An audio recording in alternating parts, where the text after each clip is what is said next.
Yo! Hey, yo! Hey! Yo, ich bin Fresh Dumbledore! Back from the underground, back for more! Ich rappe hier, ich rappe dort! Ich rappe 100-mal besser als der dunkle Lord! Yo, Motherfucker! Wenn's unten schifft und oben seicht, gut ist das Walserwasser. Und damit ein herzlich willkommen zu der heutigen Ausgabe vom Podcast! Gang, gang, Schüsse am Brennen. Traktor, Panzer, Maschine.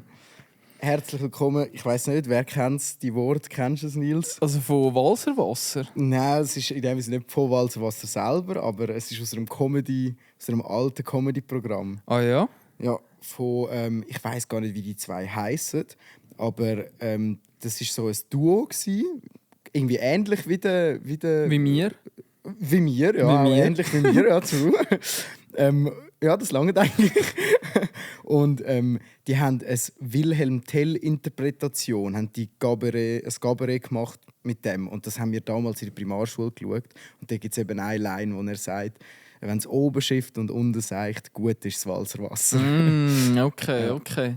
Also es gibt ja auch, also ich weiss nicht, ob man das in der breiten Bevölkerung so kennt, aber es gibt ja auch eine Verarschung von Wilhelm Tell mit dem Mike Müller, wo der Wilhelm Tell spielt. Und der ist sacklustig im Fall. Boah, was? Also, das haben wir gar nicht. Geil. Also es ist so... Aber ein schweizerdeutscher Film mit dem Mike Müller. Ich finde den Mike Müller eh geil. Mike der Müller ist ist cool. Legende. Also ist wenn wir cool. den jemals hier im Pushcast reinbringen, piu, dann ja, ciao zusammen. Nein, aber der Mike Müller, ich habe früher schon immer gerne geschaut, halt bei Jacobo Müller. Und der Jacobo war ja eher so der quirlige, lustige Kleine gewesen. Und der Mike auf der linken Seite immer genau gleich dort gehockt und so auf dem Tisch so ein bisschen vorgelehnt und einfach mit einer Gelassenheit, mit einer tiefen Stimme und so einem ganz trockenen Humor irgendwie. Und wirklich Mike Müller, absolute Legende. Hat eben Wilhelm Tell hat er gespielt. Der spielt ja auch bei Tatort. Oder, er hat eben eine Serie wie gemacht, heisst's? «Der Bestatter». Der Bestatter, und das ja genau. ist eine meiner Lieblingsschweizer Serien, Ja. einfach wegen ihm. Mir Ja, gefällt das. oder Havanna. Dort hat er, glaube ich, auch noch mal mitgespielt. Und dort ist eben der Jacobo und der Mike Müller. Okay. Sind dort irgendwie. Aber ich hätte mal den Film geschaut, aber keine Ahnung, wie der gegangen ist. Ja, Mike Müller, Alter. Mike das Müller, ist- Legende. Ja, Legende. Und eben bei diesem Film Wilhelm Tell, das hat eben so 1291 gespielt, der Film in der hinterletzten Schweiz, wo alle noch Bauern sind und ganz einfach und so. Und halt so die ganz ikonischen Momente, die es in der Schweizer Entstehungsgeschichte gibt. Irgendwie der Rütli-Schwur. oder? Der Kräutli-Schwur. Irgendwie wie haben die geheissen? Werner. Ich glaube, das eine hat Werner. Werner geheissen. Von Von diesen diesen drei. Ah. Von Uri, Schweiz und Unterwalden. Oh ja, stimmt. Ist Und nicht das- einer irgendwie so der Gogi oder so? Ey, ich kenne, also die Namen hat, glaube ich, Oder jeder mal. Gögi. Jeder in der Schule hat die 3 Namen mal müssen auswendig lernen. Und also mir kommt jetzt Werner, habe ich das Gefühl, hat einen Boah, ich geheissen. mag mich nicht mehr daran erinnern. Aber Uri, Schweiz und Unterwalden, wo es eben so um den Rütli-Schwur gegangen ist.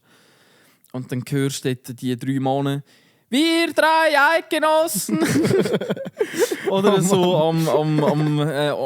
am Schwören und 3 Finger in die Luft aufgehebt.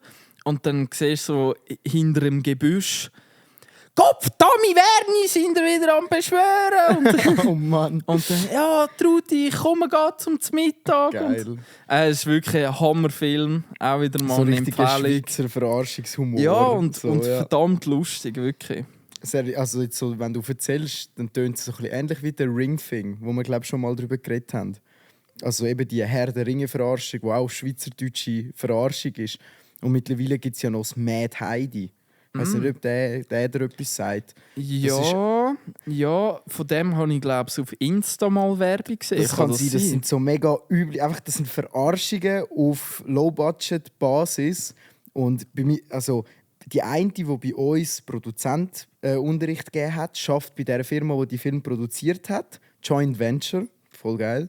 Und bei Mad Heidi hat eben der eine, der uns Kameraunterricht gegeben hat, währenddem er uns Unterricht hatte, hat er immer wieder die Drehtage von dem Mad Heidi. Und die haben so einen ganz speziellen Charakter, die Schweizer Verarschungsfilme. Und der Ringfing ist eben die Herr der Ringe-Version von dem. Also es war auch viel vorher. Und es ist total auf dämlich und witzig gemacht. Halt flacher Humor. Ja, das ist geil. Aber cool. In dem Fall begrüßen wir euch nochmal ganz herzlich mit dieser Wanderung in die Schweizer Comedy-Kultur. Ja, kann man sagen. Das ist wirklich so. Ja. Hat Walserwasser aber nicht einen anderen Slogan irgendwie? Ich weiss gar nicht, was Walserwasser für einen Slogan hat. Ich glaube, also es ist, ich weiss nicht, ob das jetzt die aktuellste Werbung noch ist. Aber ich habe gemeint, es sind nur so 2 Wörter oder ein Wort. Irgendwie so still, Punkt, klar, Punkt. Kann sein. Irgendwie so. Und ja, wenn so ein Slow Motion, wo Wasser von einer Klippe, Wasserfall so das runtertropft. safe. Und dann 100 Millionen Jahre altes Wasser. Gereinigt durch bla bla bla bla bla. Aus unseren 150 Quellen ja. springt das Quellen. Ja, voll, das kann man vorstellen. Angereichert mit Calcium, Magnesium und Stimmt. Kokain. So was ist immer angereichert mit etwas. Ja, schon so. Was ist noch angereichert? Sonst ist nichts angereichert. Doch Kulturen tust du auch anreichern. Nein, das ist Fremdaneignung. Nein, ich meine jetzt... Dann tust du deine Kultur auch anreichern. Ich meine, Kulturen und anreichern meine ich zum Beispiel eine Pilzkultur oder Aha, Pflanzenkultur. so. Es gibt Kultur nicht nur in menschlicher Kultur. Das stimmt, ja. Das stimmt. Voll. Dort tust du auch Kulturen anreichern. Also was ich von... Auch eine ganz grosse Empfehlung auf YouTube. Kurz gesagt, in a nutshell, auch wahnsinnig ganz krasser YouTube-Kanal mit so animierten Videos. Und dort, wenn wir gerade beim Thema Kulturen sind, ist mir letztens auf TikTok wieder mal aufgefallen, wenn du einfach bei einem Video mal hart hängen bleibst, weil es einfach so satisfying ist. Und bei mir sind das so Momente, wenn so Ameisenkulturen, weißt du, wenn du so eine Scheibe hast und dann siehst du dort, wo es so rumkrabbelt. Oder gestern war das. So I made ein geschlossenes System. Ja. 100 Days, mach nichts. Also die Kellerassnahmen rumkriegen. 100%, ja. Fühle ich aber. Und gestern hat es eben gerade ein Video gezeigt, wo irgendein random Typ irgendwo in einem Teich Tausende von Kaulquappen, also noch den Laich, einfach mitgenommen hat und bei sich in so ein Aquarium reingetan hat. Und der Titel war irgendwie «My Tiny Little Frog Army». Geil. Und er hat dort dann auch den ganzen Schlüpfprozess von diesen Kaulquappen und wie sie Flüssli bekommen haben und so, Geil. hat er halt dokumentiert. Und keine Musik, kein gar nichts, nur das Wasser plätschern und so. Und mit so scheiß Videos, da kannst du Stunden damit verplemperlen. Ja, safe. Ist abartig. Fühle ich mit. So Zeug bleibt mir manchmal hängen. Oder halt der Klassiker, so die so Hütchen bauen oder so. Das kann auch mega satisfying sein. Ja, so die... was ist das? Südasien? Hey, keine Ahnung. So gefühlt, wie wenn es irgendwie Indogene wären. Aber ich habe mal irgendwo gehört, dass das eine mega Fakerei ist. Und zum Teil siehst du einen Bagger im Hintergrund und so. Aber trotzdem, es ist mega satisfying, wenn du so die Timelapse anschaust, wie jemand am Arbeiten ist. Völlig. Und die Videos, die gehen ja teilweise trotzdem 30 Minuten. Ja. Und du schaust in doppelter Geschwindigkeit, weil das Video ist ja schon eben Timelapse zusammengeschnitten, plus noch verschnellert. Wie ein einzelner Mann im Dreck einen Whirlpool irgendwie anstellt und so selber fackeln. Und dann muss er immer so hin und her laufen, zum Lehm holen. Ja, genau. Ja, voll. So, irgendwo muss der ganze Lehm herkommen. Es ist ein riesiges Loch einfach so im Dschungel rein, wo der Lehm herkommt. Ja, es ist wirklich satisfying. Aha. Also diesen Moment hat es definitiv schon ein paar Mal gegeben, wo einfach... Also ich kann nicht einmal sagen, wenn ich in diesen Mood hineingehe. Ja, keine Ahnung, ich weiß nicht. Ich glaube, bei mir ist es, also ich habe jetzt TikTok auch schon wieder so 1,5 Wochen oder so gelöscht, weil es einfach, du kommst auf die Plattform, du swipest und dann du willst eigentlich zum Beispiel irgendwie zur Nacht anfangen zu kochen und du hockst auf deinem Bett und swipest und swipest und swipest und swipest einfach weiter. So, 10 Minuten vergangen, schon wieder 5. Und dann bist du so, ja, und dann habe ich mal irgendwie so ein Video gesehen, wo einer so sagt, so, was hast du die letzten 3 Videos geschaut? Und Den habe ich abonniert. ich kann mich nicht mehr erinnern. Ich denke, gut, das ist wirklich der Zeitpunkt, wo ich es wieder löschen muss. No. Das ist einfach... Ja, und dann kommst du in so einen Modus, dass plötzlich bei etwas, was dich eigentlich gar nicht interessiert, total hängen bleibst und stundenlang zuschaust. Ja, und es ist mit so, also zum zurück aufs Thema Kulturen, Ameisenkulturen, es ist schon satisfying eigentlich, wie so 10'000 Ameisen irgendwie, zum Beispiel wie die ihre Larven so vom einen zum anderen Ort so über transportieren. So die weißen Ja, Kügel ja, oder die so. weißen Kügel. Ja, so geil. Und dann, es gibt ja immer wieder so Versuche, wo dann in diesen Videos so an einem Loch, wo auf der Erdoberfläche lassen sie irgendwie Wasser rein und so. Und dann siehst du, wie die Ameisen sich evakuieren und so. Shit. Und, also, ja. Ja, das ist schon mega spannend. Und irgendwie Ameisen, wenn ich so denke, eigentlich schon, also doch schon ein wichtiges Ding, aber wie viel Wissen jeder Mensch irgendwie über Ameisen kennt jeder. Ich gefühlt jeder hat auch schon mal ein Doku gesehen über Ameisen. Und eigentlich sind es ja, also sind einfach so kleine Viecher. Und mir kommt die ganze Zeit auch noch so eine Krankheit oder so, wo du vielleicht auch schon mal gehört hast. So Ameisen, die laufen ja immer an dem, der vorne dran ist, hinein rein. Und wenn der vorne dran irgendwie nicht mehr weiss, wo durch und falsch läuft, kann es passieren, dass der einem anderen hinten reinläuft, wo eigentlich schon jemandem hinten reinläuft, der ihm hinten reinläuft. Und dann laufen die sich im Kreis, bis der ganze Stamm einfach ausgestorben Verreckt. ist. Bis alle sterben, weil sie nicht wissen, wo sie angehen. Ja.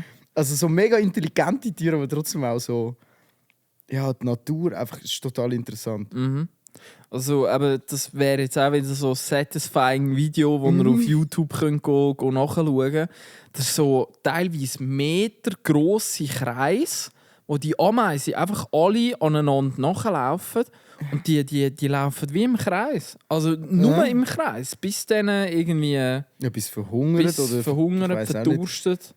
Ich weiss auch nicht, was ist echt das Ameisen? Ja, du dachtest, das Ameisen zuerst verdurstet oder verhungern?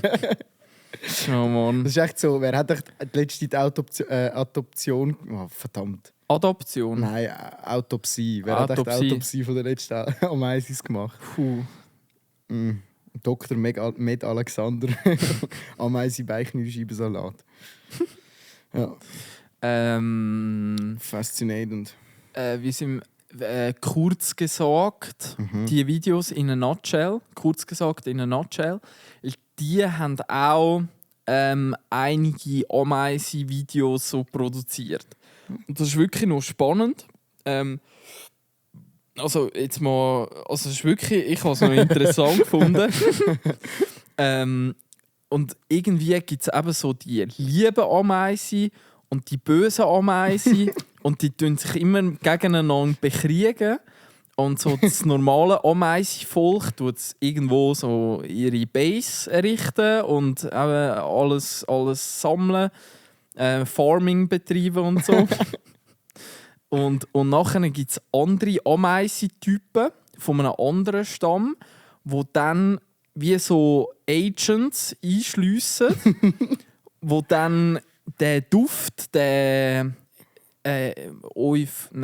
Pheromon. Ich glaube, Pheromon oder das so klingt noch heisst es, krass. Ja. Ja, das klingt richtig. Ja. Ich glaube, das ist das Zumindest richtige bei den Wort. Menschen gibt es das. Das ist glaube das, was man geil findet.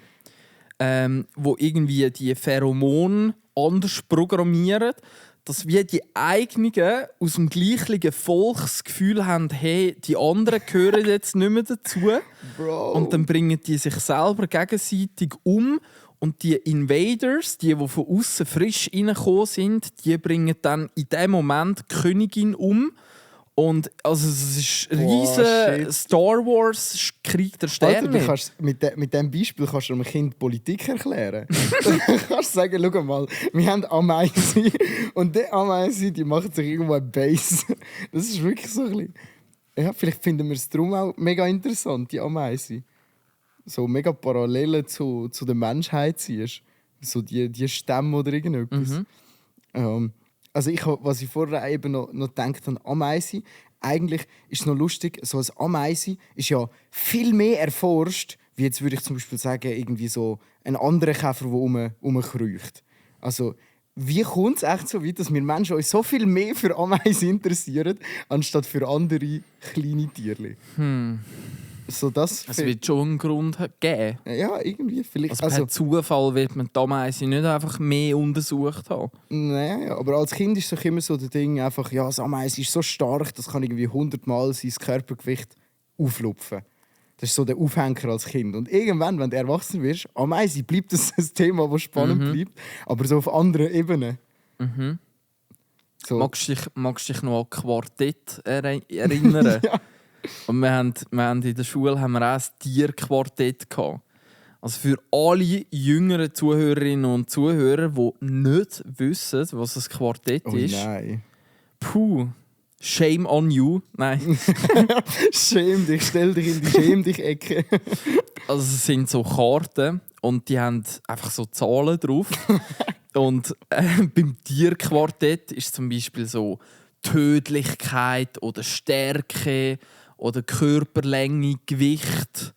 Das ist wie ein Pokémon oder Yu-Gi-Oh! Ja, Set, einfach mit echten Sachen. Genau, mit echten Sachen. Und nachher, also ich weiss nicht, ob es beim ich glaube, das Quartett kannst du nur auf eine Art spielen, ne? Ich glaube, Quartett ist so etwas, das spielt jedes ein bisschen anders Ja, und irgendwie schon. falsch. Weil Ja, schon. Ich glaube, Quartett habe ich noch nie Regeln durchgelesen.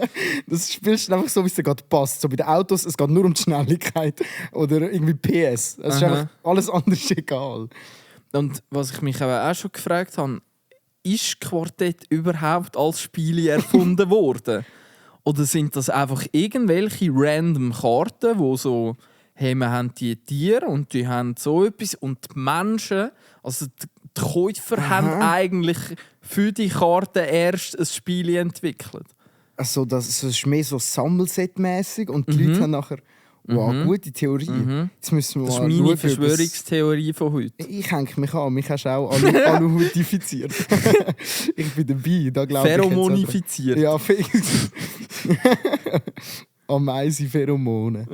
Scheiße. Ja, Ich mag mich immer bei diesem Tierquartett hat es eben so den weißen Haifisch gegeben und ein Rentier, irgendein scheiß Kamel und also das Ameise war auch so ein Underdog gewesen, weil bei zwei, ich glaube, bei Stärke war das Ameise voll am Reissen gewesen.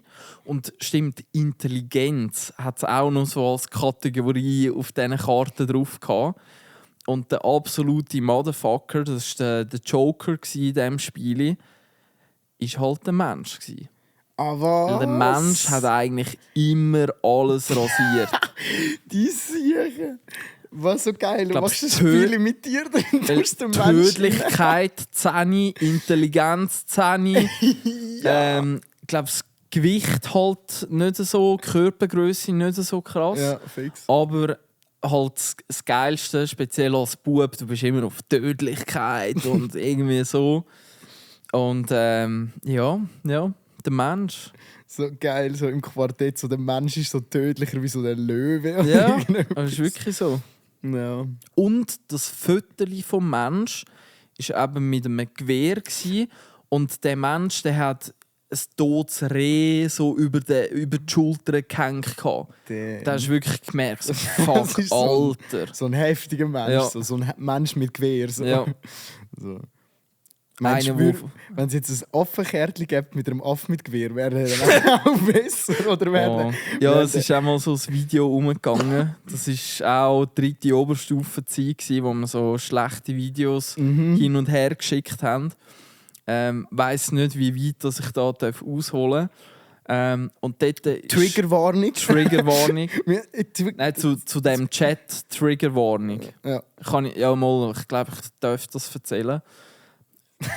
Vielleicht, nein, Doch, verjährt. Also Oh, es kommt vielleicht drauf an, ist es sogar verjährt schon. Gut, das weiss ich jetzt nicht. Ich weiss halt nicht, was du erzählen willst. Aber wenn ich denke, was ich für Podcasts los von True Crime, was da damals für Sachen erzählt werden, also ich glaube, rein von der Brutalität kannst du in dem Sinne nicht zu brutal sein. Ja.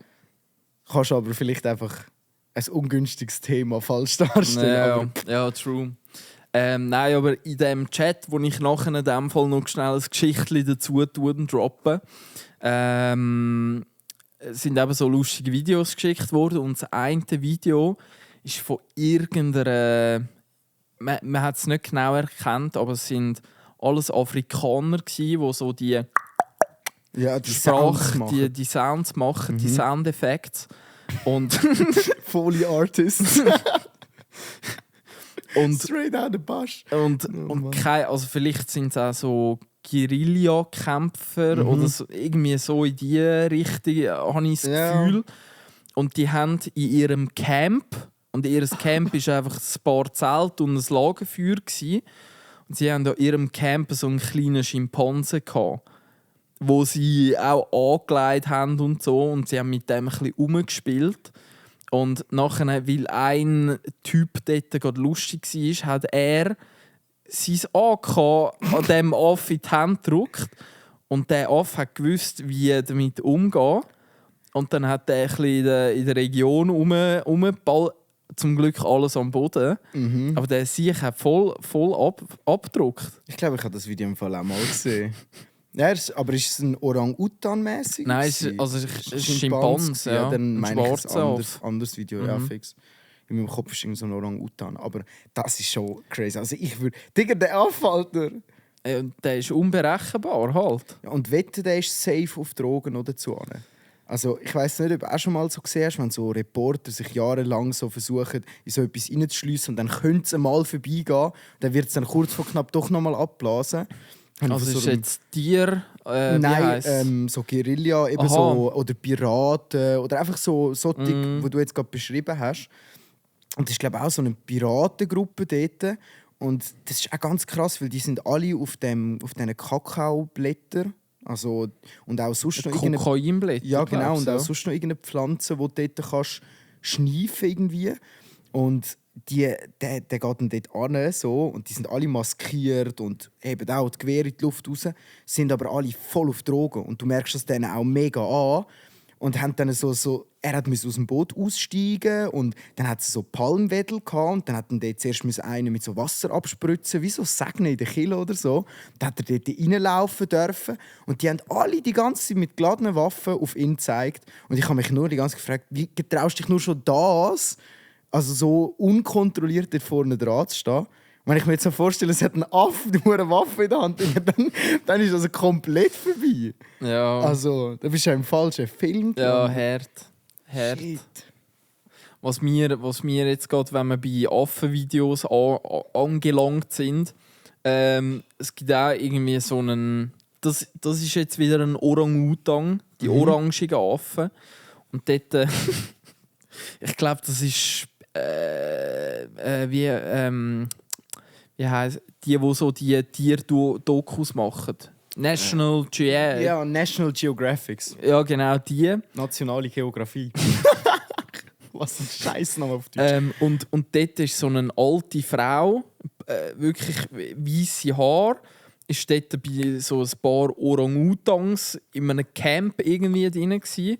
Und ich glaube, das ist so eine Aufpeppeli-Station, wo Orang-Utan, wo halt das Rescue Camp. Ja, so das Rescue Camp.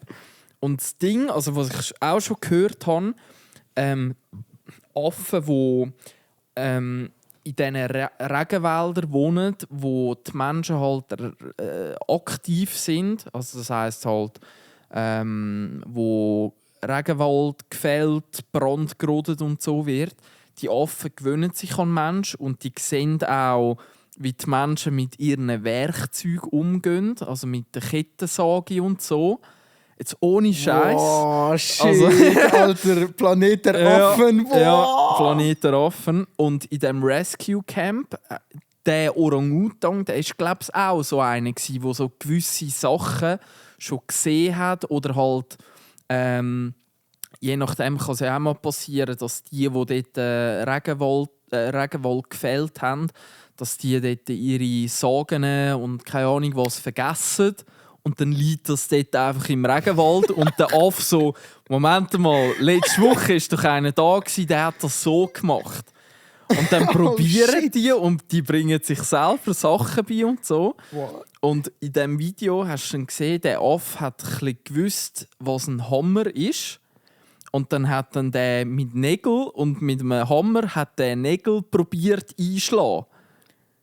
Crazy. Im Holz. Und der hat auch mit der Sage hat der ein bisschen irgendetwas umgesagt und Nägel. Also am Schluss hat es nichts Anständiges gegeben. Aber der Sieg hat gewusst, ein bisschen, was die Idee dahinter wäre. Ich glaube, so motorisch mäßig, also habe ich auch schon gehört, dass die Affen bei solchen Sachen zum Teil viel besser oder schneller oder intuitiver lernen wie der Mensch. Es gibt ja das Beispiel, wo glaube sogar wirklich im Planet der Affen ist das ein Film drin, aber der Test gibt es wirklich, wo du so 5 Stöckchen vor dir hast und drauf sind farbige Ringe, die unterschiedliche Grössen haben. Und du musst die der Grösse nach aufstapeln, ohne den einen auf den anderen zu legen, wo irgendwie, ich weiss gerade die Regeln nicht genau, aber es ist so ein Gedankenspiel. Und dann hat man da einen Affe, wo man das immer wieder gezeigt hat. Und der Affe ist so schnell können die Menschen dort gar nicht sein.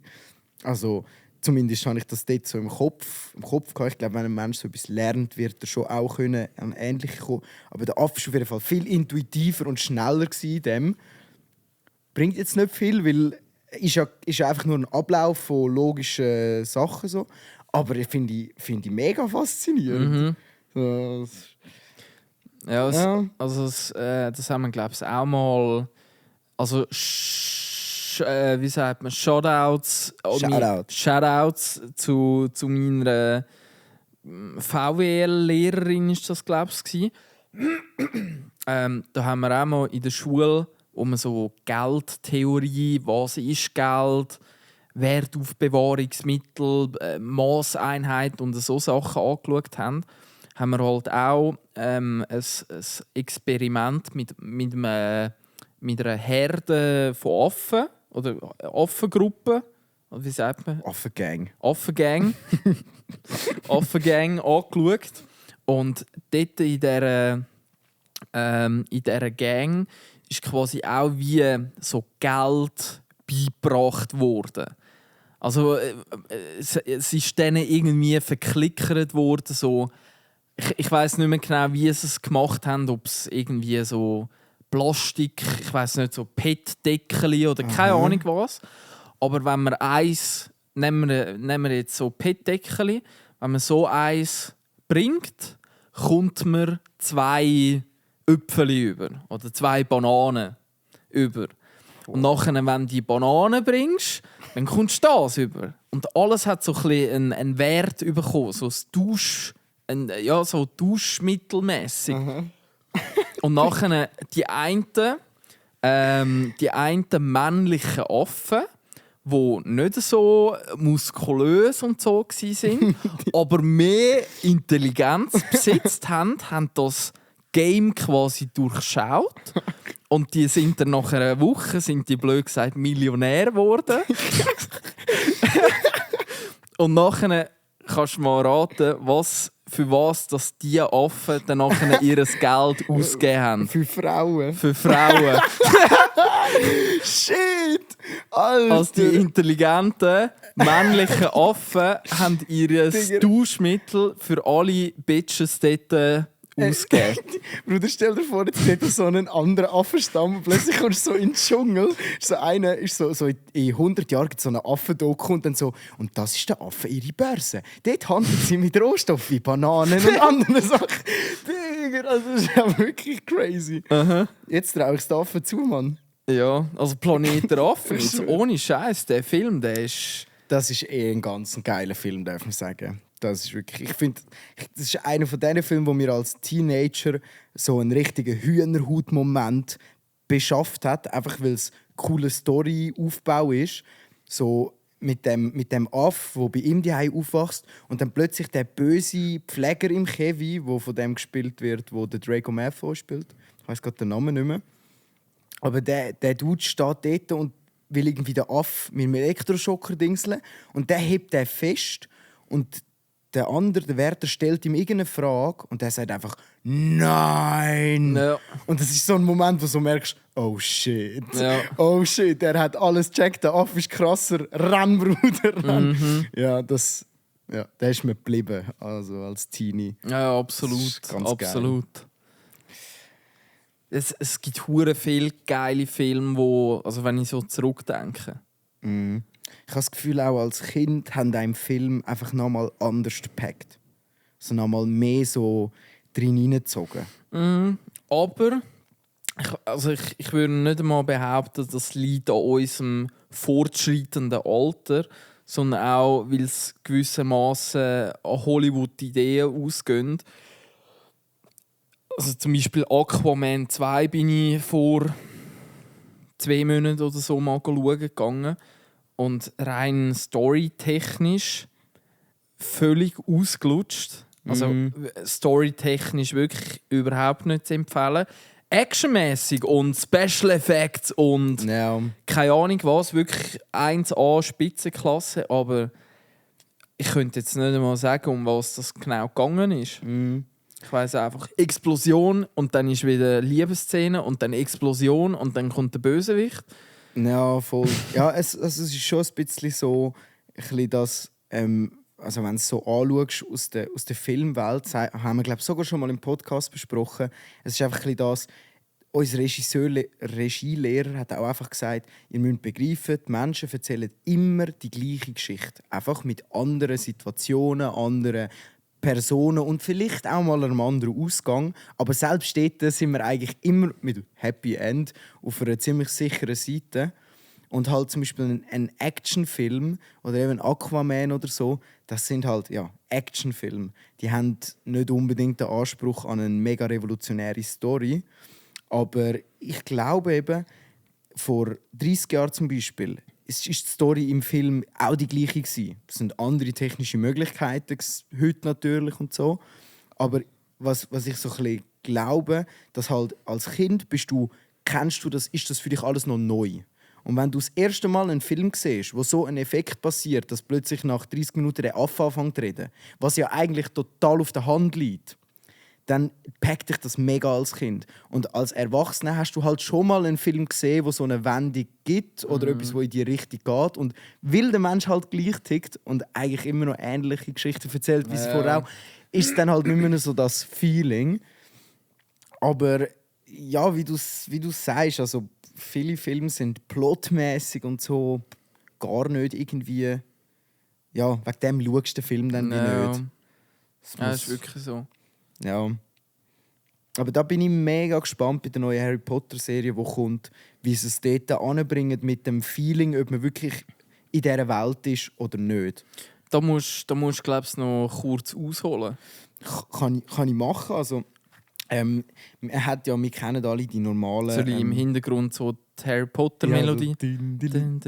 Genau, wir sind jetzt in Hogwarts und auf dem Schloss Hogwarts kennen wir ja die Geschichte vom lieben Harry Potter ist erzählt worden über 7 Filme und die ganzen 7 Filme sollten jetzt von Warner Bros. Wir haben noch kein Datum, wann und wo, aber sie sollten in eine Serie verpackt werden, wo jede einzelne Folge... Okay, ich glaube, es hat nicht nur mich verwirrt, aber es war geil. Auf jeden Fall machen sie aus jedem Film, geschichtlich gesehen, eine Staffel von der Serie und möchten halt aussenrum noch viel mehr erzählen. Also auch über all die Side-Characters und auch viel mehr aus den Büchern und so. Und scheint sollte auch J.K. Rowling noch ihre Finger mit im Spiel haben. Und so. Es sind die rassistische J.K. Rowling. Genau, ja, voll. Dürfte überhaupt noch? Ja, scheinbar ja doch wieder. Und ich würde frech in den Raum hineinstellen, für das Endergebnis im Film sehr von Vorteil. Ja, also trotz dem riesen Shitstorm, den sie hat, werden die alle sich bewusst sein, dass wenn sie im Boot haben, haben sie trotzdem mehr Zuschauer. Und das muss etwas heissen. Ja, das machen sie auch nicht ohne Grund. Das machen sie auch nicht ohne Grund. Ja, und ich glaube, wir müssen dazu dann irgendwann die South Park-Folge schauen, wo das Thema sachlich auf einer ganz wissenschaftlichen Ebene behandelt. Die müssen wir mal anschauen. Und eben Hollywood und Disney und keine Ahnung was, ist ja dort schon auch krass ein bisschen Kritik reingekommen, weil genau das Transphobe und Geschlechterneutrale und so vor allem den Eltern nicht gefällt. Also die Eltern zeigen gewisse Disney-Sachen nicht mehr, weil jetzt ein Transformer nicht mehr ein Roboter ist, sondern es ist irgendwie so irgendetwas dazwischen. Aber ja, sorry. Ja. Und, ja. Ja, voll. Also es ist auf jeden Fall, es ist ein bisschen die Debatte, die dort auch wieder wird aufgehen, wenn die neue Serie dann kommt. Wenn es einen schwulen Hobbit gibt. Ja, oder ich sage jetzt allgemein, in diesen ganzen Büchern und so, ich weiß es gar nicht. Zum Beispiel J.K. hat ja selber gesagt, der Dumbledore, unser Dumbledore, ist schwul. Der Fresh-D. Der Fresh-D. Der Fresh-D. Dumbledore, Alter.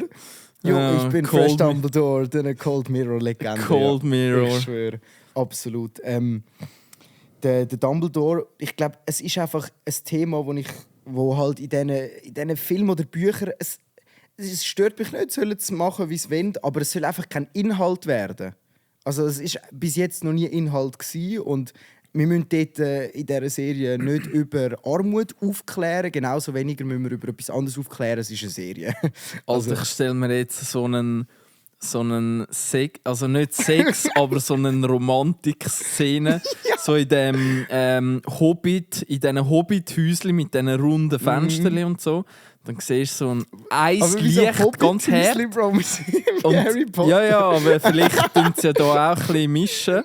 Und nachher in so einem runden Fenster hat es einen Vorhang, weißt du, der so ein bisschen winden. Und von innen hat es Eislicht, das nur so Silhouetten kannst du erkennen. Und dann am Fresh D seinen langen Bart.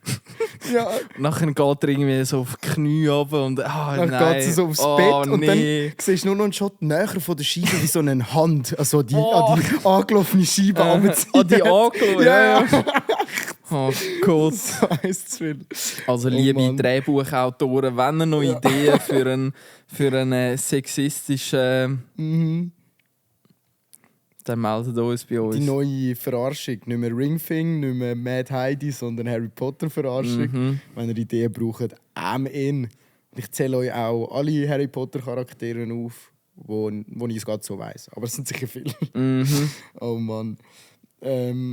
Ja, das hat auf jeden Fall keinen Platz in der Serie. Aber ich bin mega gespannt, was sie daraus machen. Und genau, das wollte ich eigentlich erzählen. Das ist jetzt eben die neueste Nachricht.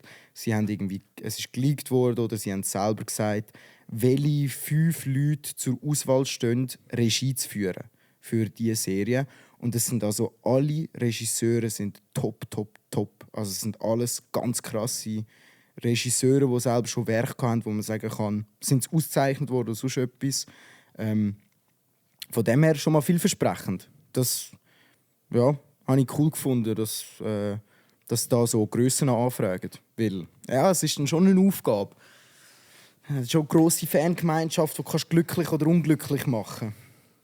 Ja, und irgendwo eben nicht in den Schatten von einem grossen Werk hineinzutreten, sondern mehr so der eigenständige Weg, wo aber trotzdem irgendwo eine Geschichte anhängt. Also sie haben genau, also einen, wo ich viel schaue, wo Harry Potter Videos macht im deutschen Raum, der hat auch so ein bisschen die News und alles ein bisschen analysiert und der hat es noch cool zusammengefasst.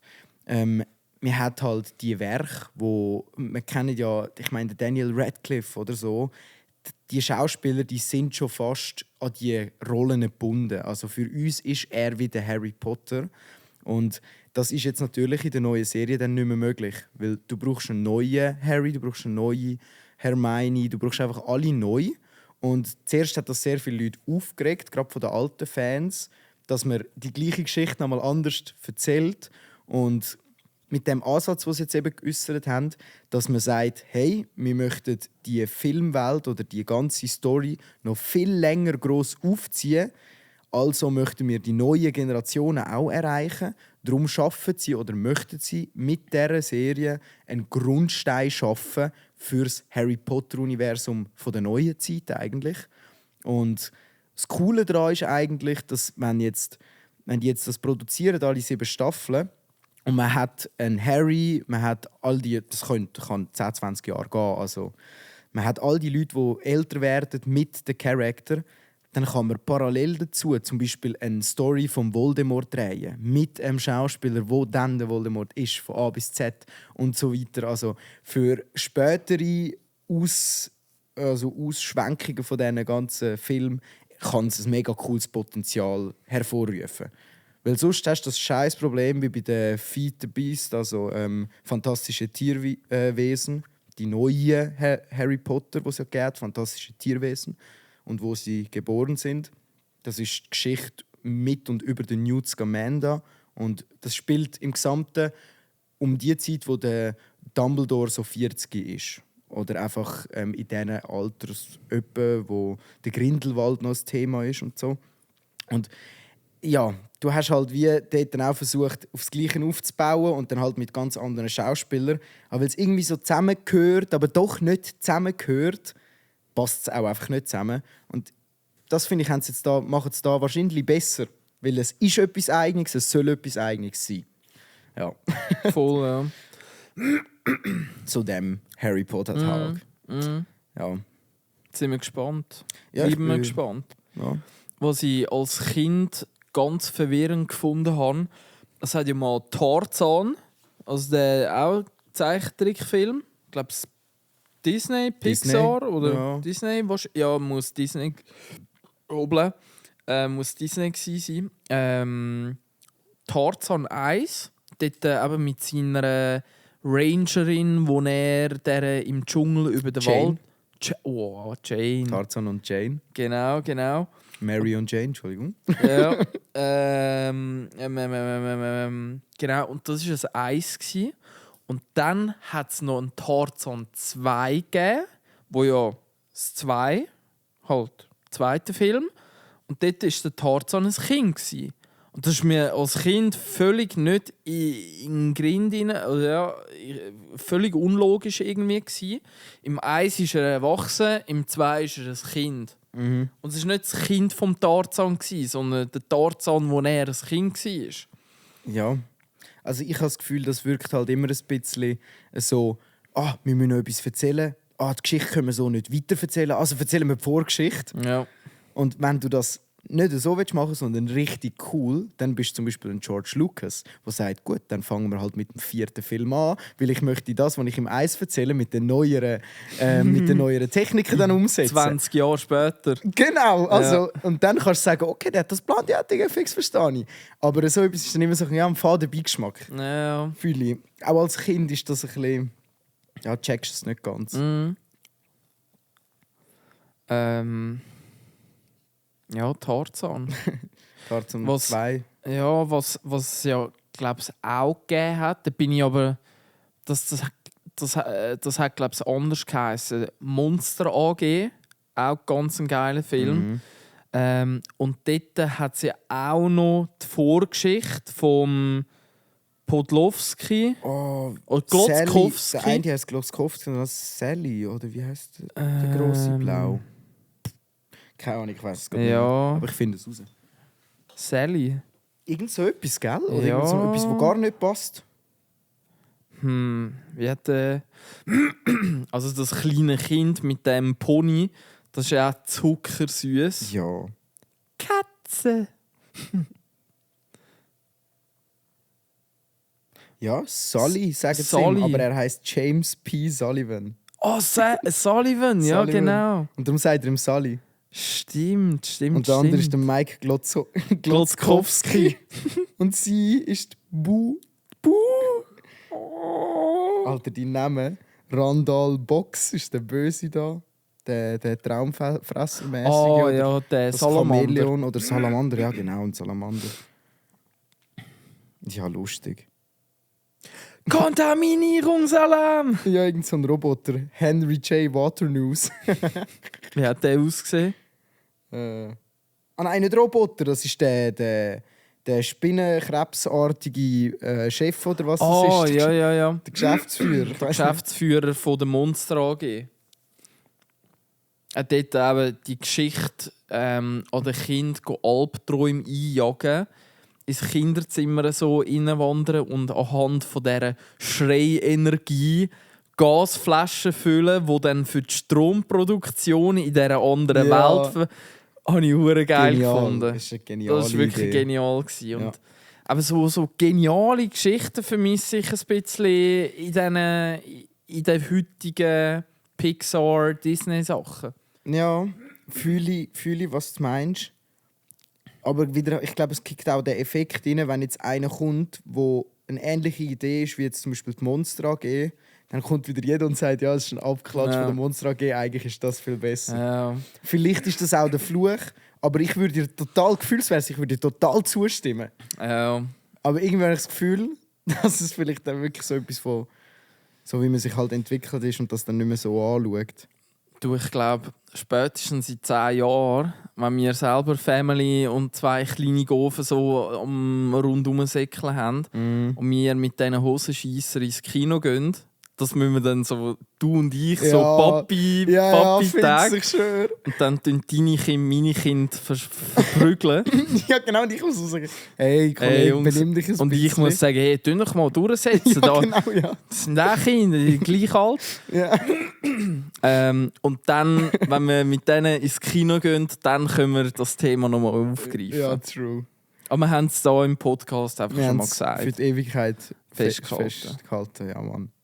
Verewigt. Ich wollte sagen festgesetzt. Das macht gar Fest- keinen Sinn. Fest, ja, kann man schon. Kann man schon. Mit viel Selbstvertrauen. Das ist immer wichtig. Ja. Im Militär war Selbstvertrauen das A und das O gewesen. Egal bei was. Weil sobald du... Also das war ein Trick gewesen. Wenn ihr jetzt gerade kurz vor der RS zum Beispiel steht, nehmt euch das wirklich zu Herzen. Wenn ihr irgendwann einmal nichts, also so richtig gar nichts zu tun habt, schaut trotzdem, dass ihr beschäftigt aussieht. Weil, also zum Beispiel der Klassiker ist, so auf dem grossen Parkplatz, wo es amigs gibt, hat es meistens einen Getränkeautomat, wo für 2 Franken irgendwie ein Gocki rauslassen kannst. Und halt jeder Schwanzlutscher, der dort sich ein Gocki rauslässt, hat meistens gerade eine freie Minute. So.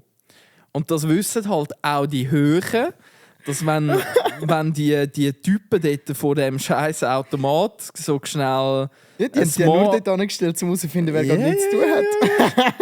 schnell Smalltalk am machen sind. Danach genau in dem Moment kommt irgendein Höhe und sagt «Zieh, daher!» Und dann musst du ansäckeln und dann «Soldat Kümi, was?»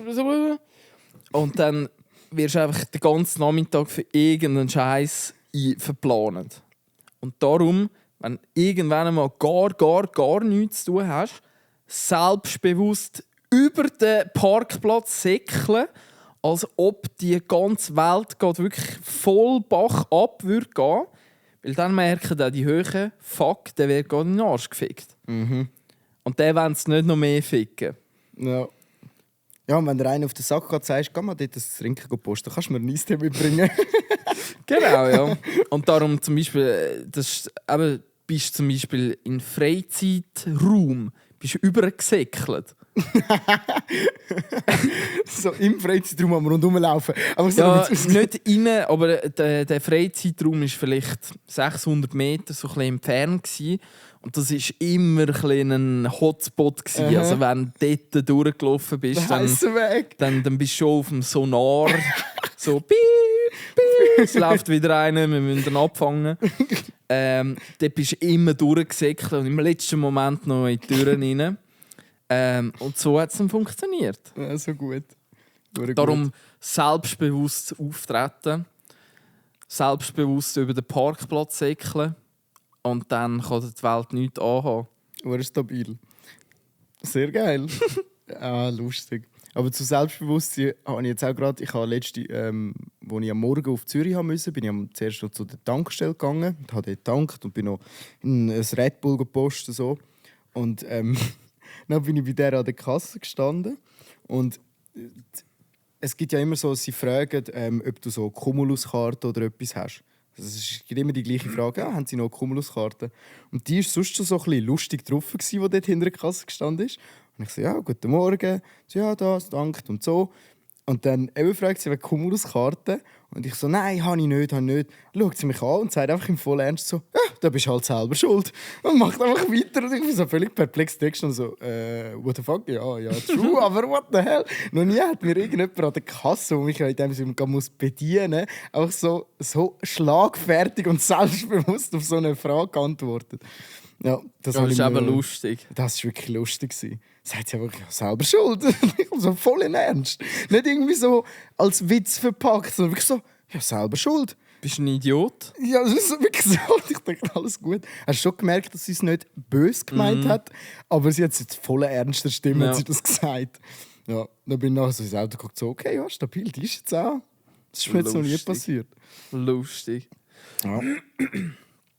So, jetzt mal, das ist, glaube ich, in Squall. Also hinterletzt irgendwo in Graubünden. Ist das eine Ortschaft? Ja, das ist eine Ortschaft, Squall. Und dort bin ich mit einem Kollegen, zweite, dritte Oberstufe sind wir mal dort hin. Snöben. Und dort habe ich auch meine Abschlussarbeit. Snöben? Snöben. Was ist Snowboarden. Easy. Ich hätte gerade, weil wir haben immer Snöben gesagt, also anders betont. Ich hätte zuerst gedacht, gehst du umsnoppen. Snöppen. Wie sagst du denn? Snöben mit einem langen Ö, ja. Nicht snöben. Nein! Snöben. Snöben.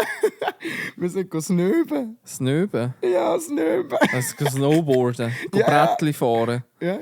Und snöben. Snöben? Finde ich geil. Snöben? Ja. Ich weiß auch nicht. Mozzarella. Ja, genau. Sind wir wieder bei diesem Thema. Abschlussarbeit habe ich dann dort mit einer uralten GoPro 2 Black oder so dann dort gedreht. Und in einem Restaurant hat es eben auch ein Servier, wie sagt man dem professionell? Restaurationsfachmann. Das sagt man dem, glaube ich, heute. Was? Du mich bitte korrigieren, aber ich glaube, das heisst jetzt so. Restaurationsfachmann. Also alles, was irgendwie mit Servieren anfängt, ist irgendwie falsch. Servierdüse. Serviertochter, Serviererin, Serveuse. Das nächste sagen wir nicht.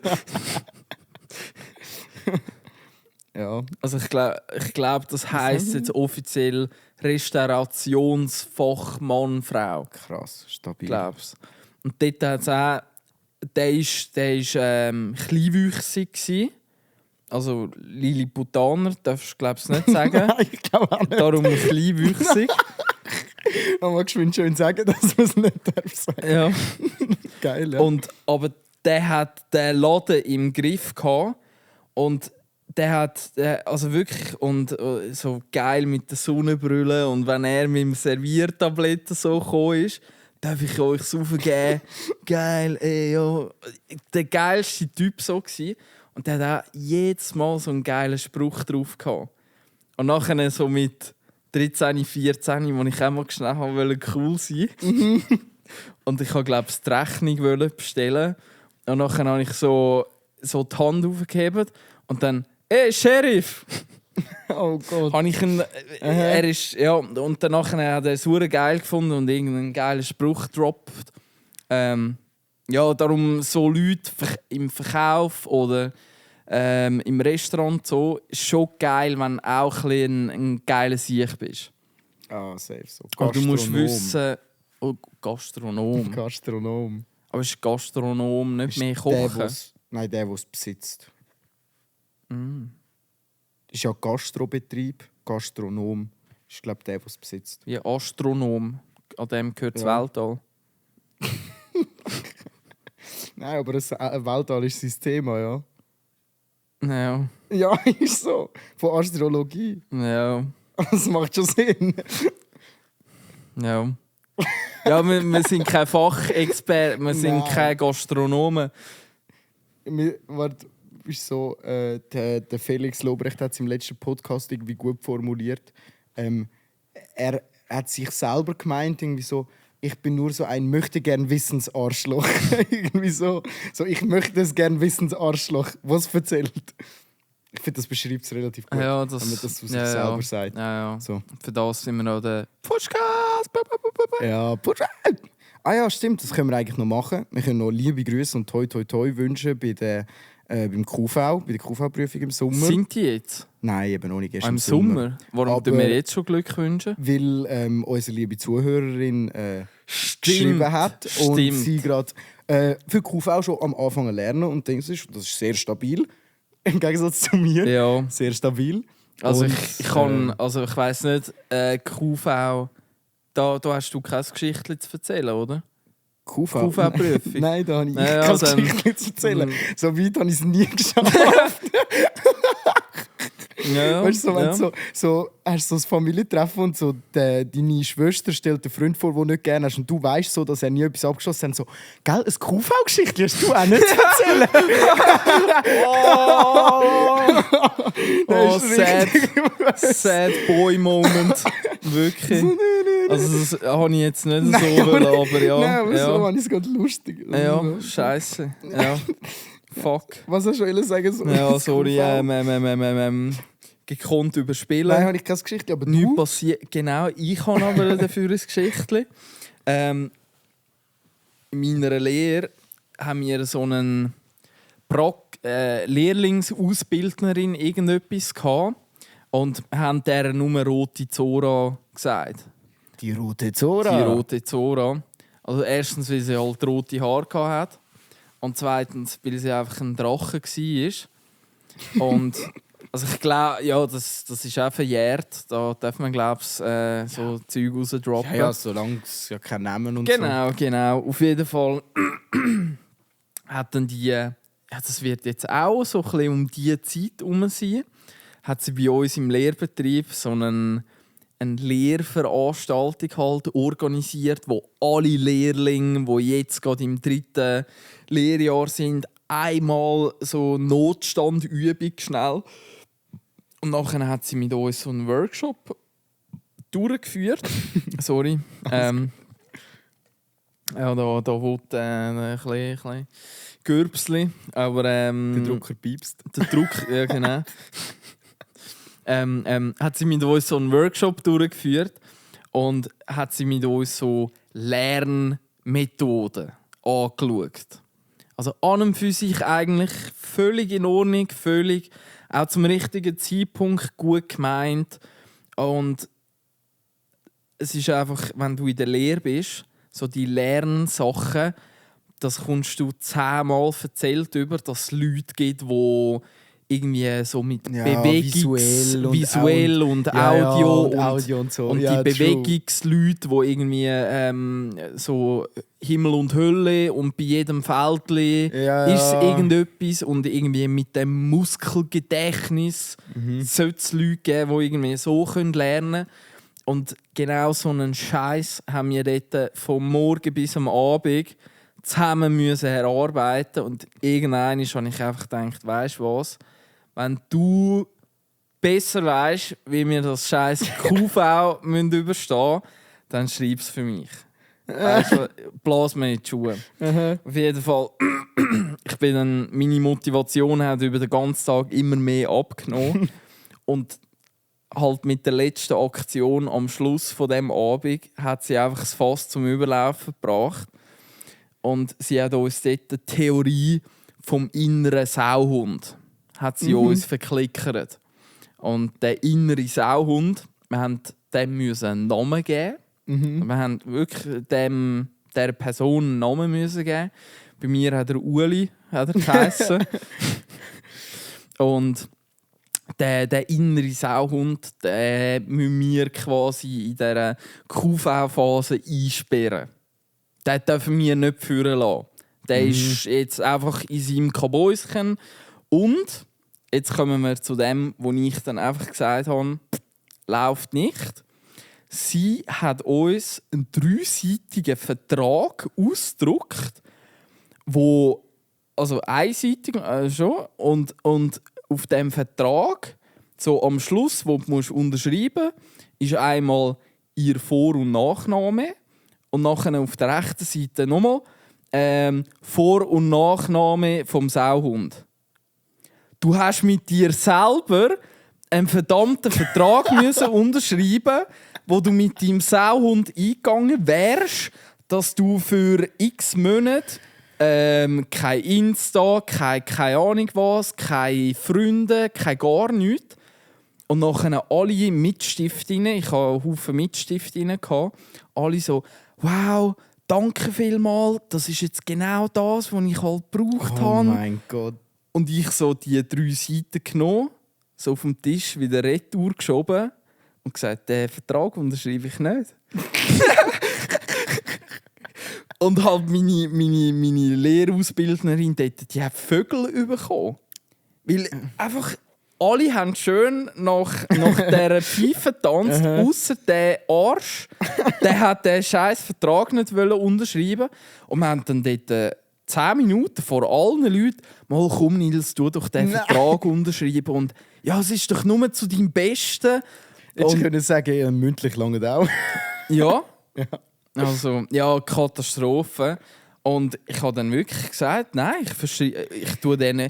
Du meinem Papi, meine Mami also, heim anrufen, ich tue den Fötzel nicht unterschreiben. Aber es ist doch auch total weird. Man muss ja denken, ihr seid ja dort... Wie alt sind ihr jetzt? 17, 18, 16, 17 oder so? Also weißt du, wenn du das mit so Drittklässler machst, okay, cool, ja fix. Dann lernen sie, dass in sich ihnen einen Schweinehund gibt und einen nicht. Aber das machst du doch nicht mit Leuten vor dem QV. What the fuck? Ja. Ja, Mann. auf jeden Fall nach x Minuten Diskussion und ich habe dann am Schluss auch noch eine Verwarnung bekommen. Habe ich dann den Fötzel nicht unterschrieben und dann war langsam Feierabend und die anderen hat sowieso angeschissen. Also ich bin dort wirklich der Partybreaker. Oder wie sagt man dem? Partybombe? Nein, das ist eigentlich eher etwas Gutes. Partybombe. Party-Crasher. Crasher. Wenn ich crashe, dann crashe ich nicht allein, Baby. Ich war dort voll der Party-Crasher. Aber jetzt jetzt für die Zuhörerin eben gut lernen, gut vorbereiten. Bei mir vor allem... Machst du einen Vertrag mit dir selber? Nein, hart nicht. Also wirklich nicht. Mach das never ever. Weil ich habe einfach gewusst, ich kann den Vertrag nicht einhalten. Darum tue ich ihn gar nicht unterschreiben. Du bist wenigstens ehrlich gewesen. Ja. Alle anderen haben sich gedacht, komm, ich unterschreibe, das merkt ja keiner. Ja, und was mir zum Beispiel, zum da noch ein bisschen fronten, an meiner mündlichen QV, das läuft, so viel mir ist, glaube ich, heute ein bisschen anders. Ich habe 2017 habe ich meine Lehre abgeschlossen. Also auch noch nicht so lange seither, aber innerhalb von 6 Jahren können sich halt gleich hure viele Sachen so im Bildungswesen verändern. Bei mir mündliche QV, ich habe meine ALS und meine PEs müssen einschicken und die Prüfungsexperten haben sich dann Fragen überlegt und so. Und dann hat es quasi so ein kein Streitgespräch, ein Expertengespräch oder so. Hat man dem, glaube ich, gesagt. Fachgespräch. Oder Fachgespräch, irgendwie so. Du musst einfach in Fachsprache reden, so kann ich mir das so vorstellen. Ja, also die Prüfungsexperten haben dann irgendwelche Fragen gestellt. Und also ich kann es mir nicht anders erklären, aber die Prüfungsexperten, das werden einfach irgendwelche linke, grün angehauchte Leute sein. Und die haben mich in dem Moment zu meiner PE-Prozesseinheit befragt, als ich im Import-Export in dieser Abteilung bei Vögeleschus war. Und Import und Export, das ist halt sehr viel über Seefracht, teilweise sehr viel über Luftfracht, sehr selten über Zug abgehandelt worden. Und ich glaube, eine Frage war, aber wie Schuhe in die Schweiz geholt werden und anhand von welchen Kriterien werden die Schuhe mit welcher Transportmöglichkeit quasi in die Schweiz geholt. Ich kann sagen, bei jedem Auto, das überfährt, mindestens 2. 1 Bärli. Und dort habe ich dann halt gesagt, eben, im Normalfall halt Seefracht, weil es die günstigste, preiswerteste Möglichkeit ist, um dies und das so zu machen. Wenn es aber der Fall ist, dass das Marketing irgendeine Aktion plant, die Fabrik grösstenteils in China produziert wurde, die Fabrik irgendein Problem hat oder sonst irgendetwas und wir wissen, in der 2. Oktoberwoche ist ein Fernsehspot oder wird ein Fernsehspot und Insta und alles drum und dran und wir haben die scheiß Schuhe in unseren Filialen nicht, dann haben wir Import-Export ein fettes Problem. Ja. Das heisst, im allerdümmsten Fall haben wir irgendwie 2 Flugis Schuhe in die Schweiz einfliegen lassen, wo halt CO2-bilanztechnisch komplett hast können rauchen. Ja, vor allem im Vergleich zum Schiff. Ja, absolut. Also das Schiff ist auch kein gutes Dings, aber verglichen mit dem Flugzeug 10-mal besser. Und beim Schiff ist halt auch noch das Ding, du hast Tausende von Containern auf so einem Schiff. Also, wenn das wieder auf den Container abrechnen. Es ist einfach im Verhältnis besser. Ja, es ist genau. Nicht gut, aber es ist Genau. besser. Ja. Und das habe ich dort in diesem Expertengespräch halt gesagt, dass wenn es die Situation halt ist, dass wir die Schuhe brauchen, dann gibt es halt auch, dass wir Schuhe mit dem Flug in die Schweiz holen. Fertig. Dann haben Und- die gesagt, nein. Und die haben dann wirklich gesagt, hey, nein, das kann nicht sein. Die arbeiten falsch, keine Ahnung was. Und dann habe ich eine easy schlechte Note bekommen.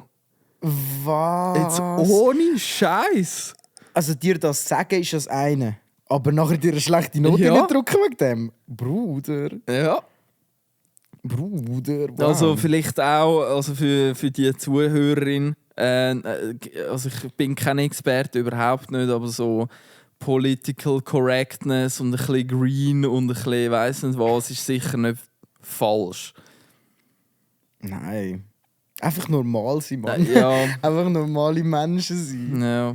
Habe ich in dem Moment auch das Gefühl gehabt. Hat dann, Ja. glaube ich, ein 4,25 bekommen. Ja, ich merke gerade wieder, wir haben eine andere Vorstellung von schlechten und guten Noten. Ja. Ja, und 4 hast du gebraucht, sonst hast du das Ja. Mündliche nicht bestanden. Ja. Also viel hat es nicht verlitten. Ja. Ja. Fix. Ja, aber jeder hat da ein bisschen eine andere, Eine andere Maßeinheit. Ja, ist schon so. Und es kommt auch immer darauf an, bei welchem Fach und was und so. Ja, ja. Es gibt Fächer, da wäre ich mit einem 4,25 gerade ich Stunden gelernt. Französisch zum Beispiel. Aber andere, zum Beispiel Mathe, wäre es dann eher wieder schlecht gewesen. Dann habe ich sicher nichts Ja. gemacht. Von dem her Ja, schon immer anders. ja, definitely. Ja, wir wünschen dir auf jeden Fall viel Glück. Viel Glück, du packst es, Yes. du schön lernen. Voll. Und dann am Ende des Tages das Leben geht genau gleich weiter, egal wie es das jetzt Ja. rauskommt. Also, Das um ist da auch es noch so. ein bisschen Druck von den Schultern wegzunehmen. Safe. Ich lebe auch noch und ich habe gar keine Lehre gemacht. Das ist vielleicht keine gute Aussage, so grundsätzlich. Aber ja, wichtig ist, dass man etwas macht. Wichtig ist nicht unbedingt was, dass man genau macht. So. Ja, Voll. das ist schon. Was ich noch wollte sagen, kurzes Statement. Ich liebe einfach Regenwetter. Das können wir auch so stehen lassen. Ich will es einfach noch mal sagen, ich liebe es einfach, wenn es regnet. Nein, heute finde ich scheiße. Heute ist ganz dreckig. Ja, Also wir- heute am Morgen, als ich den Regenschirm aufmachen musste, ich habe gemerkt, weil gestern war ein hure schönes Wetter, blauer Himmel, und heute wieder so ein trauriger Scheissdreck. Lustig. Also, ich Ja. hätte schon noch mal lieber ein bisschen Sonne gehabt. Ja, ist witzig. Ich weiss nicht. Ich habe irgendwie wirklich Freude an schlechtem Wetter. Keine Ahnung, wieso, Mann. Aber ich bin heute auch zweimal spazieren, anstatt einmal. Einfach weil es so schön schlechtes Wetter ist. Ich finde es irgendwie einfach... Cozy, ja. Cozy. Cozy, motherfucker. Genau, cozy. Plus, ich habe wieder ein bisschen angefangen GTA zu gamen. GTA. Ja, weil GTA 6 steht ja immer mehr vor der Tür. Und bis dahin muss ich GTA 5 schon noch ein bisschen auskosten. Weil sobald GTA 6 da ist, wird GTA 5 nur noch so ein Nostalgie-Ding sein. Was jetzt natürlich auch zum Stück weit ist. Aber es ist jetzt trotzdem immer noch das Neueste, was es gibt, oder? Ja. Seit 12 Jahren. Oder wie viel? Ja, schon recht lang. Also ich glaube 2000... Sind es 12 Jahre? Nein, 12 Jahre sind es noch nicht. Es ist, glaube ich, irgendwie 2014 oder so ist es rausgekommen. Oder 15. 2013 vielleicht. 5. 2013. 2013. 10 Jahre. 10 Jahre. Ja. Bin ich jetzt wieder ein bisschen am Zocken. Voll. Und das ist einfach, es ist so ein Psychospiel. Also wirklich, das ist mir sich als Teenie gar nicht so bewusst gewesen. Aber das ist ja völlig... Also nur die Mission, die ich gestern gemacht habe, ist mit dem Michael. Das ist der Businessman so aus dem Dreier-Trio sozusagen. Und der ist auch nicht so irgendwie der Verdruckte oder so von denen. Und dann gibt es eine Mission, du hast irgend so einen Fremde und Freaks heissen es auf der Karte. Und dann hockt er in so einem Park und möchte Graslegalisation, hat er so einen Stand, so Call, weißt so, redet mit mir und überzeugt mich über das andere. Prove me wrong. Ja, genau so. Und dann hockt er dort und dann gehst du dort an und er schnurrt dich an in GTA-Manier. Und dann gibt er dir so einen Dubi und du ziehst von dem und plötzlich kommst du in so eine Traumwelt, aber an diesem Space und hast ein Maschinengewehr in der Hand und es rennen alles Aliens auf dich zu, die dich irgendwie abballern. Und dann bist du plötzlich so in diesem Park, weil du vor einem Dubi geraucht hast und ballerisch Aliens ab, Alter. Also das hat mich gestern schon einmal anders getriggert. Ich habe einfach nicht mehr daran gedacht, dass es ja wirklich so abgespaced ist, auch das Spiel. Krass. Das denkt man gar nicht mehr so, wenn man an GTA denkt, aber in gewisse Missionen, gewisse Sachen sind einfach gestört. Heftig. Wirklich einfach gestört pur. Ja, und ich glaube, also, wo wir mit 14, 15 GTA gezockt haben, wir haben das einfach lustig gefunden. Ja. Und wir haben das noch gar nicht so krass kritisch hinterfragt. Nein, du hast es gar nicht so richtig realisiert. Also es ist ja auch, wenn du wirklich so die Missionen spielst, dann fällt dir ja auch auf, dass es eben doch ein sehr grosses Autofahrspiel ist. Du fährst viel umeinander und viel auch zuerst mit schlechten Autos und so. Und das ist wie auch einfach deine Mission. Und dann hörst du Radio, im Radio erzählen sie den grössten Scheissdreck. Oder machst irgendeinen chilligen Hippie-Kanal, wo Reggae läuft, weißt? Das ist wirklich eigentlich... Ja, es ist ganz eine andere Seite von GTA, die ich wieder ein bisschen gesehen habe. Schön. Ja. Zockst du so auf dem Kompi oder PS? PS5, voll. PS ist schon... Für GTA und so ist das eben schon einfach Legende. Habe ich gern, weil es ist dann mehr so Layback, weißt so bist du mehr ein bisschen, also ich kann theoretisch auch aufs Bett liegen und gamen. Das ist schon einmal was anderes, wie wenn du so am PC hockst, so voll parat, so einer angespannten Haltung irgendwie. Ja, es ist schon so. Also es gibt eins ganz krasses Videospiel, das haben wir früher auf der Xbox gezockt.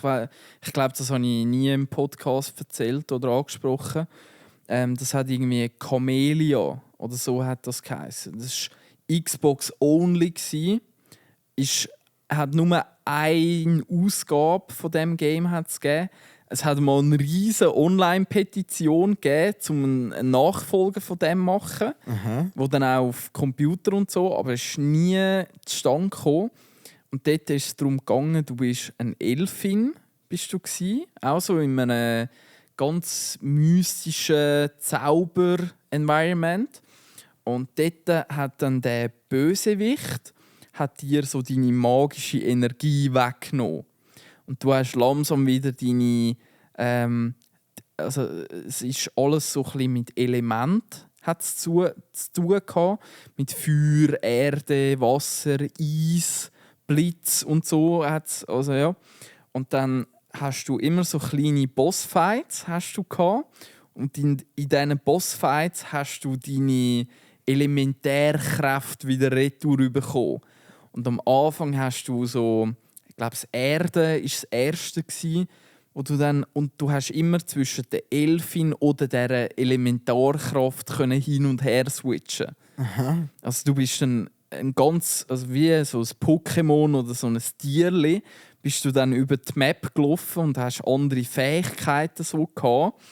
Ganz, ganz, ganz geil. Heisst es Conduit? Mhm. Nicht? Nein. Ah, weil es ist ja eine ähnliche Idee wie von den Conduits. Ja. Und Cornelia hat gerade so Nacht. Ja, Chamäleon, also wie Oder Chamäleon. Ah, So, ah. ich glaube, von dort kommt der Name. Ja. Irgendwie. Und das hat mich dort auch so krass gepackt von der Story. Die magische Elementarkraft wieder retour holen und allgemein so das Zauberhafte als Kind. Unglaublich, dort bin ich voll versunken. Ja, voll, tönt hure geil. No. Das ist irgendwie an mir vorbeigeschlittert, weil ich nie Xbox irgendwie hatte. Oder halt auch die Ja. Leute, die ich so kennt habe, keine Xbox das gross hatten.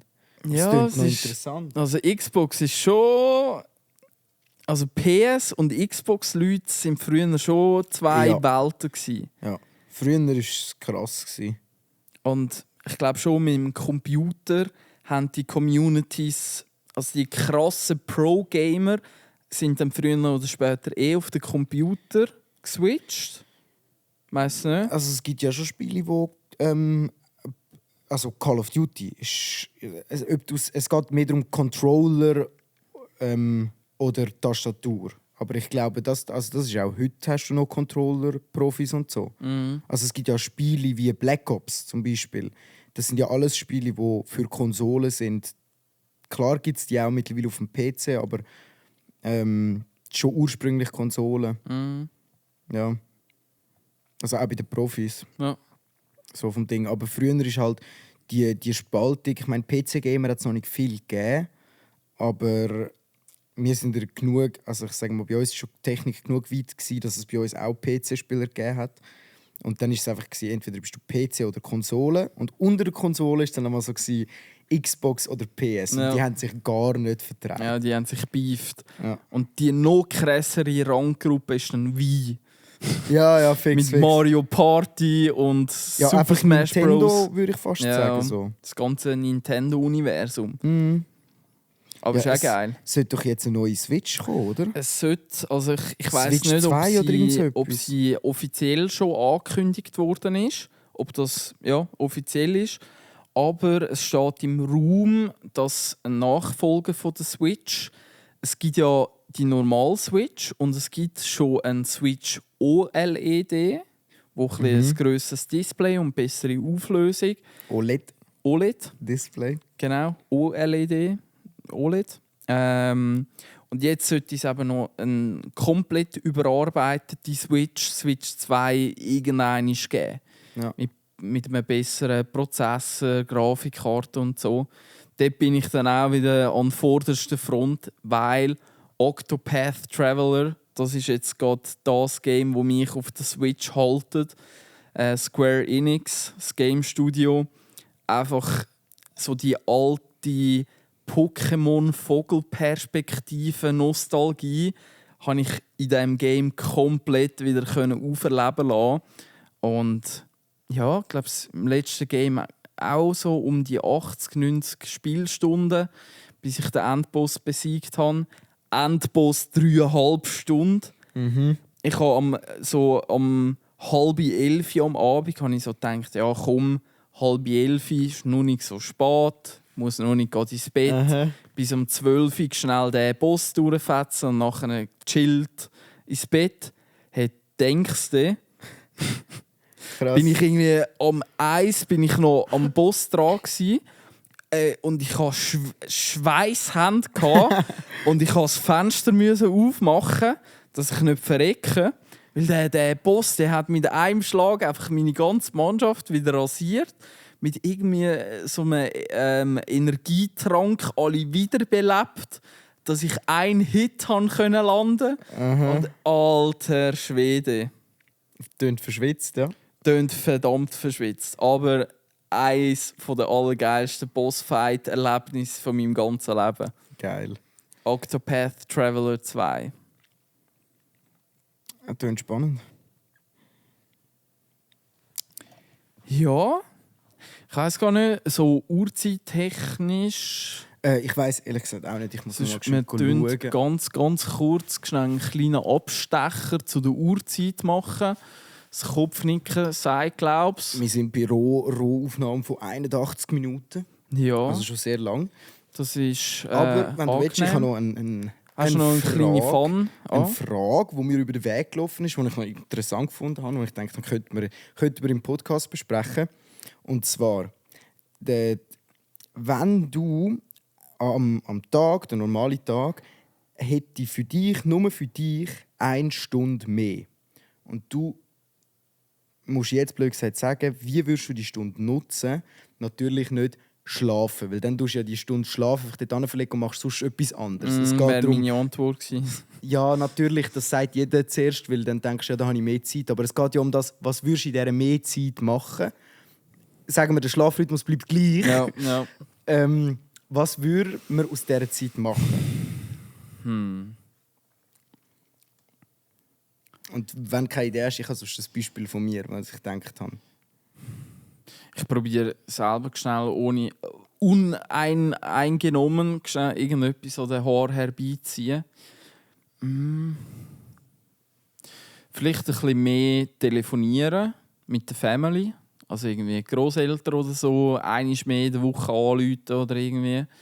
Oder vielleicht ein bisschen mehr spazieren. Schrägstrich Sport. Irgendwie, ja, ich glaube, die 2 Sachen würden in dieser Stunde mehr irgendwo Platz finden. Stabil. Ja, ich habe bei mir auch gesagt, so Sachen, die immer neue Zeit in Anspruch nehmen, dass zum Beispiel Sachen, die man rausschieben sonst immer am Tag und es dann doch nicht mehr macht, würde ich in die Stunde schieben am Tag durch, so. Wo ich weiss, hätte ich theoretisch keine Zeit in meinem Leben für. Die würde ich in die Stunde versuchen schieben. Und vor allem, ich würde die Stunde auch nutzen für so Sachen wie eben zum Beispiel Sport, eine neue Sache oder auch zum Beispiel Special Hygiene-Time. Weil ich finde, im Alltag ist es mega mühsam, wenn ich blöd gesagt sage mir, ich will immer am Morgen duschen. Und ich habe einen Schlafrhythmus. Dann, wenn ich dusche, will ich mir Zeit lassen. Das heisst, mein Rhythmus ist dann immer ein bisschen anders oder so. Und diese Stunde könnte man optimal für so Sachen nutzen in meinem Kopf. Und was eben Ausgabe, also das Rauskommen von dieser Frage, Die Moral von der Geschichte. die Moral von der Geschichte ist, die Stunde, die Zeit hast du, das möchtest du machen, aber du hast Ausreden, dass du keine Zeit hast und keine Zeit ist keine Ausrede. Weil wir jetzt am Pushcast dran sind. Ja, jetzt ja.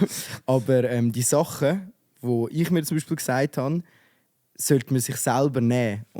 Oder wie jetzt du gesagt hast, mit einem mehr Anrufen der Familie. Das sind Sachen, die man eigentlich gerne machen würde, aber sich ohne Grund eigentlich die immer rausschiebt. Und das habe ich noch lässig gefunden. Weil nur wenn du darüber leist, du hast eine Stunde, die du wirklich nicht brauchst, dann kommen dir die Sachen in den Sinn, die du eigentlich mehr gerne machen würdest. Und eigentlich hättest du ja Zeit dafür. Ja.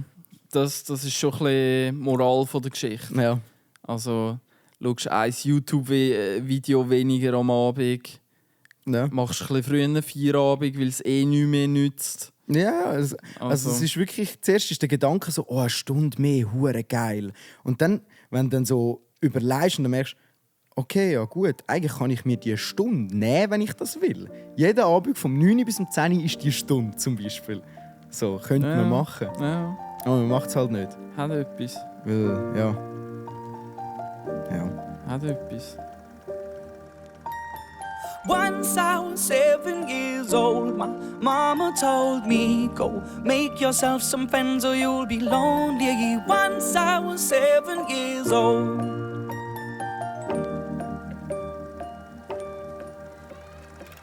It was a big, big world, but we thought we were bigger.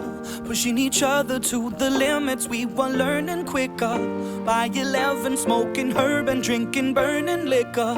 Never rich, so we were out to make that steady figure. Once I was 11 years old, my daddy told me, go get yourself a wife or you'll be lonely. Once I was years old.